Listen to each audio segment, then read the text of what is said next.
So you'll want to start by taking your Allen wrench and removing this top cover here. So there's 6 screws, 1, 2, 3, 4, and then 2 under the front antenna. So you'll remove those, pick the cover up. Be careful, the fan wire is still connected to it, so you can just kind of hang it off to the side while you install the rest of it.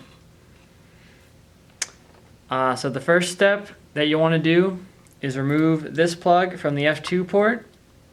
It is the servo landing gear control wire, and we're going to need to remove the middle red wire to prevent power backfeeding after we connect the BEC. So to do that, you'll take a small thumbtack provided with the kit, and you'll want to depress on the center silver release on the pin while pushing downward. So once you have the red wire removed from the drone landing gear servo wire, you're going to want to go to the bottom of the drone and remove this plastic cover covering up all the drone wire connections.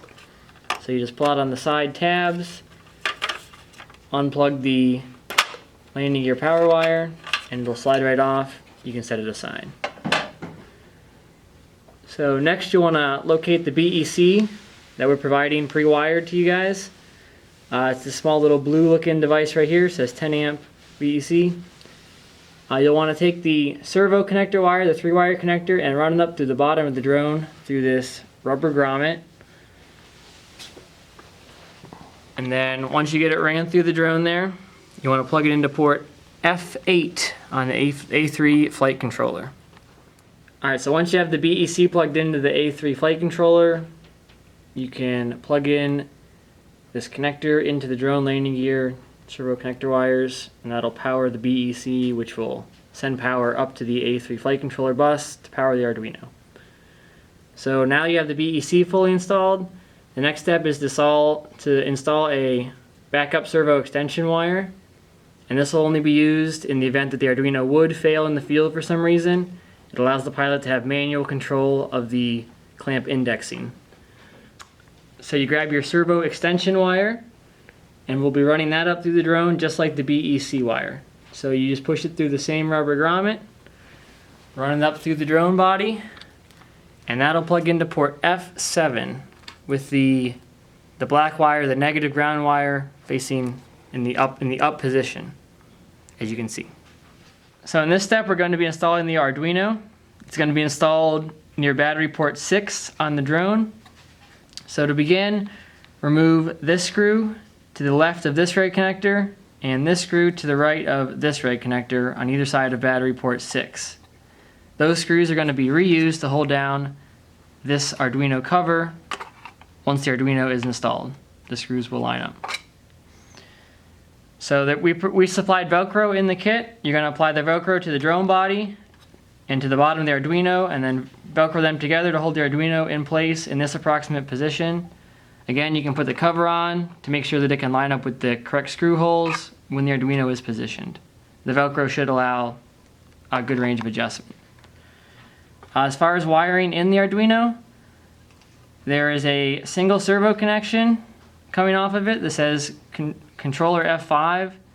So you'll plug that into port F5 of the A3 flight controller with, again, the negative wire up. And then the other single wire, in this case it was a blue wire, it's labeled as F4. So you'll be plugging that into the lower pin of port F4 on the A3 flight controller. So again, the lower pin in port F4 for the blue wire. The last step will be, this is a servo connector wire, and this will be what the tower servo plugs into underneath the drone.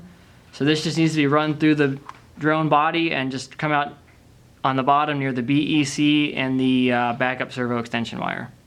The last wire we're going to be installing into the drone flight controllers is the FPV camera wire. This is a secondary camera used to help get an alternate view of the clamp once it's installed. So this wire, you're going to want to run it up through the drone body. This is battery port 6 here, so we're running up through the rubber ground on battery port 6, and we'll be plugging into this FPV camera port on this flight controller. So we recommend using a pair of needle nose pliers. You can kind of grab the connector, insert it, and click it in to that connector. You'll want the multicolored portion of the wire hanging underneath the drone, and you're going to install the black wire portion of the wire into the flight controller. Alright, this is the start of the mechanical component assembly steps. The first thing you're going to want to do is locate the solid standoff kit from the DJI kits that we provide. The solid standoffs are these units here. These dampened units come pre-assembled on the drone. You're going to be removing them to provide a more rigid support for our system. To remove the stock ones, it's just 3 screws. You take them out and you put the solid ones in. Alright, so after you have the solid standoffs on, you can reinstall this bottom plastic cover again. So to do that, kind of make sure all of your wires are out in front of it, the 2 camera wires, the 2 servo extension wires, and the BEC wire. That will run through this connector, through this plastic guy. And he just kind of snaps back up into position. And just kind of leave all the rest of your wires hanging. You can plug in the drone landing gear connector again now that you got the plastic cover snapped up. So the next thing we'll be installing will be the camera mount and the tower itself. So on the camera mount, you're going to have to install your X5 gimbal onto it. DJI just uses the small rubber connectors which you pull through. Keep the ring of the gimbal oriented towards the front of the camera connector. On the tower, when it's installed, these 2 protrusion features are going to face towards the front of the drone when it's installed. So to begin, you take the 2 carbon fiber rods that come with the drone. You can start them through the solid standoffs, kind of make it easier to hold everything. You'll take the tower and the camera mount, place the camera mount in the tower, like so, and then hold the tower under the drone, like so.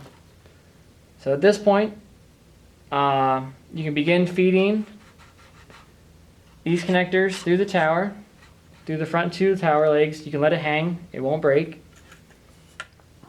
So there's 3 camera wires on top of the gimbal that need plugged in that you left dangling below after you snap the cover on.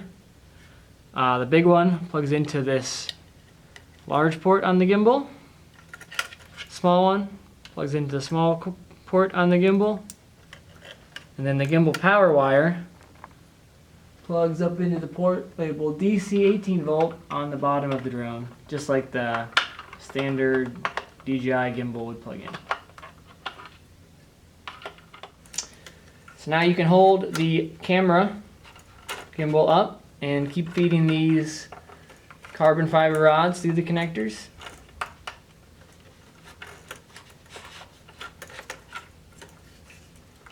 It's kind of helpful to twist the carbon fiber rods as you're installing them through and just kind of keep holding everything up in line. Makes it a little easier to slide stuff through.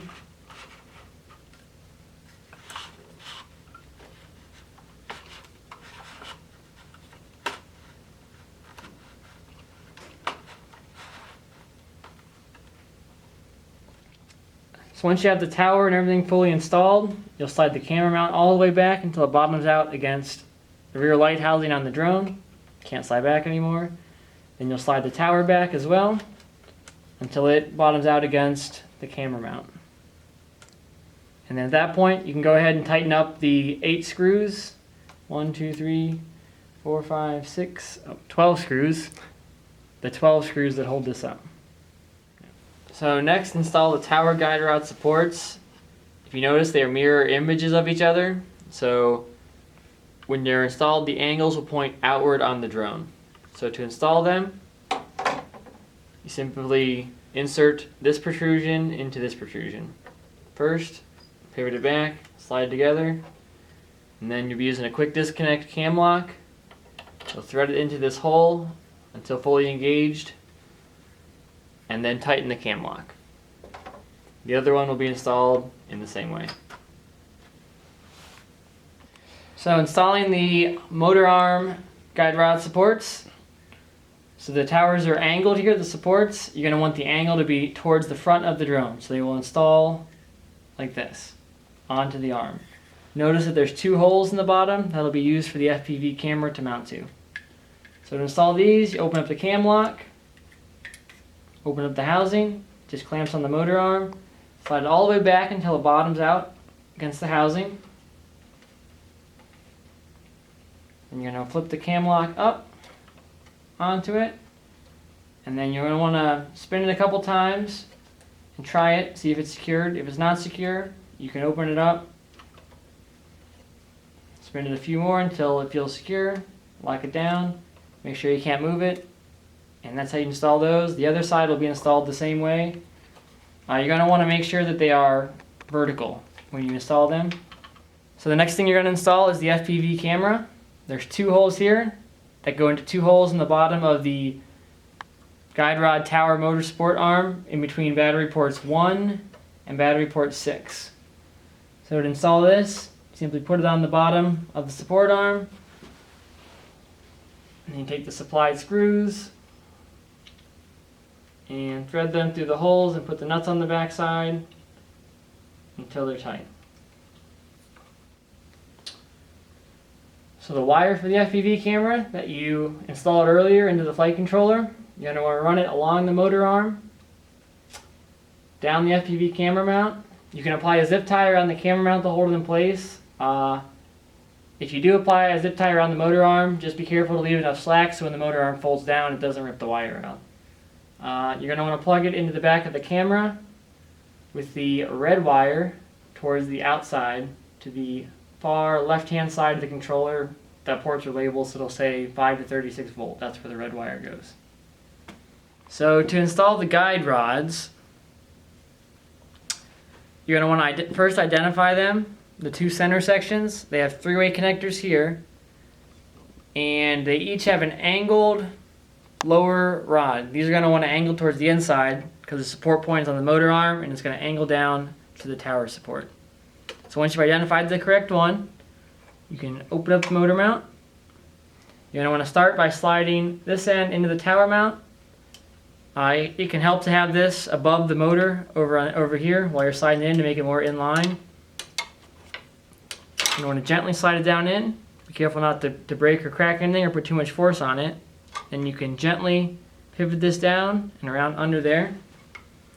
Then you're going to want to gently pry outward and slide this into the motor arm support until it's all the way in. Make sure you line it up. And the last step is on this mount, you push the threaded screw in and tighten up the plastic wing nut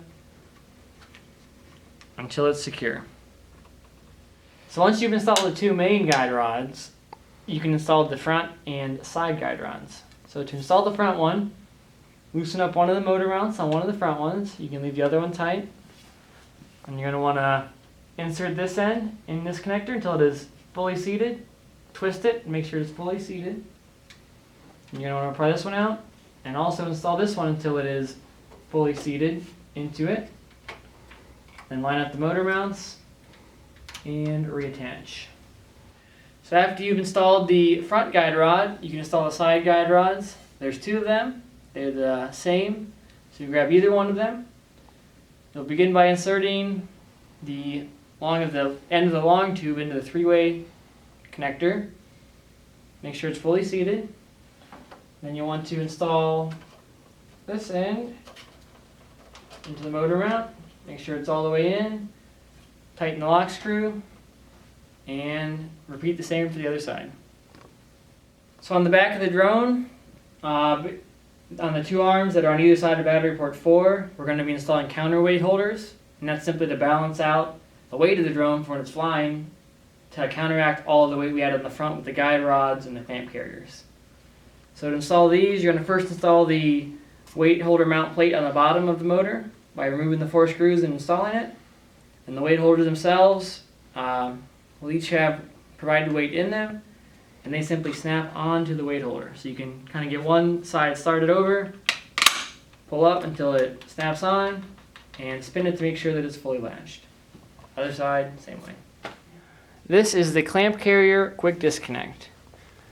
It is a splined hub on top that locks into the splined hub on the blue quick disconnect on the drone. On this splined hub, there's an alignment spline that is about 4 times bigger than the other splines. And once you identify that, that will line up with the ground off portion of this quick disconnect. This quick disconnect has a collar on the outside that you must push upward on to release in order to slide this up in. So you'll pull up on it, slide it up in,